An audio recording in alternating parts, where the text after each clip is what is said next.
E eu comecei no Twitter muito replicando as coisas do meu blog, falando sobre moda. Na época, eu trabalhava com a Glória Kalil, que era uma grande jornalista de moda, né? Uma grande personalidade da moda na época. Eu fazia toda a parte de reportagem para ela aqui no Rio. E então eu tinha muitos contatos de famosos e tal por conta disso. Os famosos me seguiam. Então eu pertencia a uma panelinha daquele início de Twitter. E de blogueiras e tal. E eu, assim, cometi um erro de comunicação, né? A gente fala, a gente vai errando e vai aprendendo. E naquela época foi começar a denunciar public posts velados das blogueiras. Porque naquela época não existia o public post, né? Que a gente vê nos formatos de hoje, que é algo completamente legal e, enfim, é transparente. Naquela época era o início da influência digital, não tinha nem esse nome ainda. E as marcas mandavam coisas para as blogueiras, pra gente e tal, e a gente postava ou não, se a gente gostasse. Só que tava começando esse mercado de public post, que as marcas mandavam, pagavam para as blogueiras postarem, mas elas não podiam falar que tinham sido pagas, porque era um início ainda. E aí eu descobri que algumas delas estavam começando a fazer isso, e eu comecei a denunciar. Eu falei, gente, isso é um absurdo, porque é publicidade velada e tal. Eu sou publicitária, né? Então eu sei da responsabilidade do CONAR. E eu comecei a denunciar, não com nomes, mas falando algumas coisas. E aí eu virei a ovelha negra das blogueiras. Botaram um alvo na sua cabeça. Botaram um alvo na minha cabeça. E tinha uma panelinha ali no Twitter que se achavam os donos do Twitter, que eram os influenciadores ali. Eu pertencia a essa panelinha, mas aí, a partir do momento que eu comecei a denunciar as práticas erradas, eu virei a persona não grata ali dessa panelinha.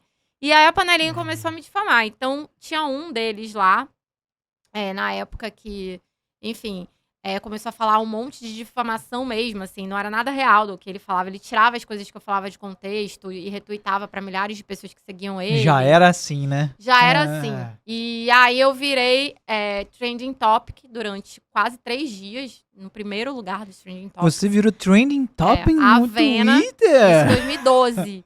A Avena, que é o meu sobrenome, é como eu sou conhecida nas redes, ficou em primeiro lugar. E aí começaram com muito hate, porque pegaram coisas que eu tirei, que eu falei completamente fora de contexto, tiravam e colocavam ali. E, cara, eu era uma personagem ali no Twitter, como todo mundo é personagem nas redes sociais, mais polêmica porque eu falava as coisas que ninguém tinha coragem de falar. Então, por exemplo, eu denunciava essa questão dos public posts e tal. E aí, eles pegaram esse meu aspecto mais polêmico pra inventar diversas calúnias ao meu respeito, né? Então, me chamavam de tudo, enfim. E o pessoal engoliu. E o pessoal engoliu, porque eram contas muito grandes que me difamavam, né? Eu era grande, mas eu não era tão grande quanto eles, porque ali tinha filho de diretor da Globo, tinha ex-BBB, tinha Você incomodou a gente pesado, hein? E aí, essa galera se juntou. Então, assim, eram milhares contra mim e contra meus seguidores, que eram pessoas comuns. E aí, eu sei que o negócio foi tanto que eu fiquei uns 3 dias lá no Trending Topic sendo difamada, que um diretor da Band, na época, que me seguia, que era amigo meu virtual, sabia que eu não era nada daquilo, porque me seguia há muito tempo, sabia que estavam me difamando, me ligou, falou assim, Avena, eu quero você amanhã aqui no programa, ao vivo, pra falar quem é você, porque eu sei que você não é nada disso que estão dizendo, então eu quero te dar esse espaço. E eu, na época, não queria aceitar, porque eu falei assim, não vou mexer mais, sabe, deixa isso pra lá. Ele falou assim, não, eu acho que você tem um espaço na rede nacional, ao vivo, e eu quero você aqui pra se defender. E aí eu falei, tá bom, então eu vou se a minha mãe for comigo. Aí ele mandou passagem pra mim, pra minha mãe, a Band. Fui eu e minha mãe pra lá, eu tinha 29, 28 anos, sei lá. Fui eu e minha mãe pra lá, pra São Paulo. Gravei muito mais com a Galisteu, era com a Galisteu. A Galisteu me segue até hoje, uma fofa. E ela tomou total as minhas dores. Ela conversou comigo nos bastidores e falou assim, caramba, Vena, eu te segui, você é uma menina super... Eu era uma menina, gente, na época. Uma menina super dócil, doce, incrível, fala a verdade. Eu não vi nada do que você falou ali de errado pra estarem te difamando. E me identifiquei muito com a sua história, porque eu também fui muito difamada. E aqui ninguém vai falar um A de você, porque eu não vou deixar. E aí ela me defendeu no programa ao vivo super, assim. E desde então eu tenho uma admiração pela Galisteu absurda. Eu acho uma mulher super forte e uma mulher também 40 a mais hoje. E foi assim minha história. E aí quando eu saí do programa ao vivo da Galisteu, que eu virei trending topic de novo, só que com um monte de fã-clube já. Um monte de gente, adorei, maravilhosa, me defendendo. E aí, cara, foi quando eu me tornei uma subcelebridade da época. Porque um conhecido meu que trabalhava como produtor, né, de festas e tal, no Rio de Janeiro, aqui no Rio, me chamou, falou assim, você é a mais nova subcelebridade carioca, eu quero você DJ da minha festa. Você é DJ? Aí me chamou pra ser DJ da festa. Eu falei, não, mas eu não sou DJ, né? Eu não sabia tocar. Nunca tinha tocado na minha vida. Ele falou, não precisa saber tocar, não. É só fingir. Você vai lá, fica do lado. Eu falei, não vou fingir, não. Então, se eu tiver que ser DJ, eu vou aprender. Me dá uma aulinha lá antes da festa, eu topo, vamos. E aí, tomei uma aulinha ali só pra... Na época era CD ainda. Como eu botava o CD, tirava o CD. E tomei uma aulinha e fui, me joguei. Foi um sucesso, fui toda montada, era boate LGBT, que na época não tinha nem esse nome ainda, era GLS. E aí lá fui eu, e foi um sucesso, eu adorei, porque o público gay é incrível, né? Eles abraçam a gente mesmo, e eu fui muito bem abraçada. E fiquei durante 5 anos lá, virei residente, e virei subcelebridade aí, sei lá, abracei a subcelebridade e fiquei lá. E foi ótimo, excelente. Você vê a história do cancelamento até um novo trabalho, uma nova profissão. É isso que eu ia falar. Foi um cancelamento, né? Como a gente tava falando. Eu fui a primeira cancelada, eu posso dizer isso. Foi a primeira cancelada do Brasil, gente. Foi. Quando nem existia essa palavra ainda. E você reverteu o cancelamento. Reverti. Como sempre, eu sempre reverto as coisas. Sempre me reinvento. Assim. O que você acha dessa cultura do cancelamento? Você que foi a primeira cancelada do Brasil, que conste nos autos. Sim.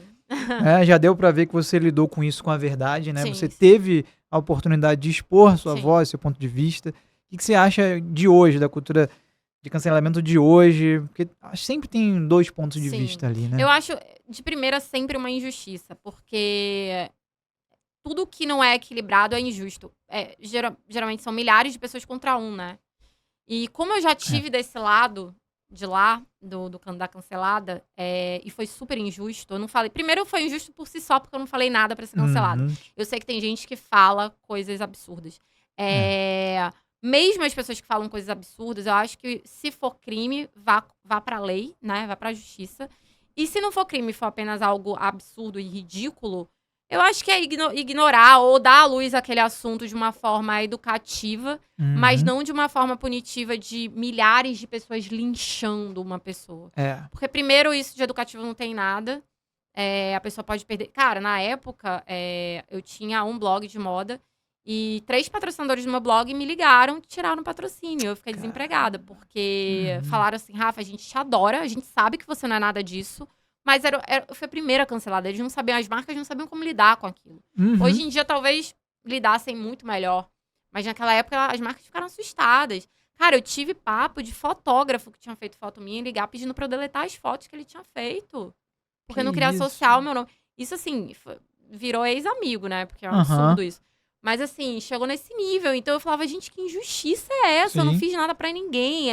Simplesmente mexi com uma turminha que achava que era blindada. E eu nunca citei nem nomes de ninguém. E eles acharam que era justo me perseguir. E inventavam desculpas. Inventavam mentiras, desculpas esfarrapadas também pra estarem fazendo.